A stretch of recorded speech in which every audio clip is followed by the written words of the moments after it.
এই সুযোগতে গৰিমা গাৰ্গক জালুকবাৰী সমষ্টিত ইলেকশ্যন উঠাই দিব লাগে। এখেতক মই আপোনালোকক দি দিম।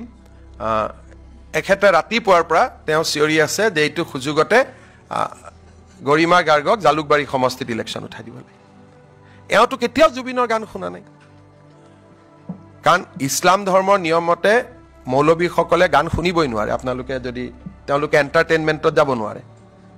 আপোনালোকে চাই ল'ব যে ইছলামৰ নিয়ম হৈছে তেওঁলোকে গান বাজানা এইবিলাকত যদি কোনোবা ইয়াত ইছলাম ধৰ্ম কৰা সাংবাদিক আছে ক'ব যে অন্ততঃ মৌলবীসকলে এইটোত যাবই নোৱাৰে।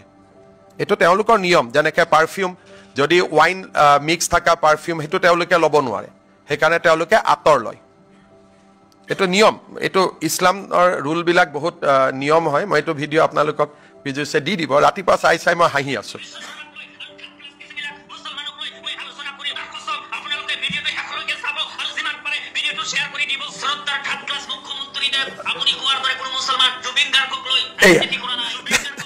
তেওঁক আপুনি এতিয়া তেওঁৰ এইটো শুনিব।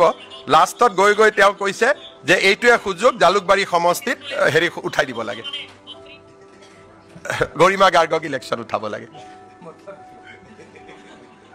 তো এইটো কি পৰ্যায়ত গৈছে আপোনালোকে এটা বুজি পাব পাৰে।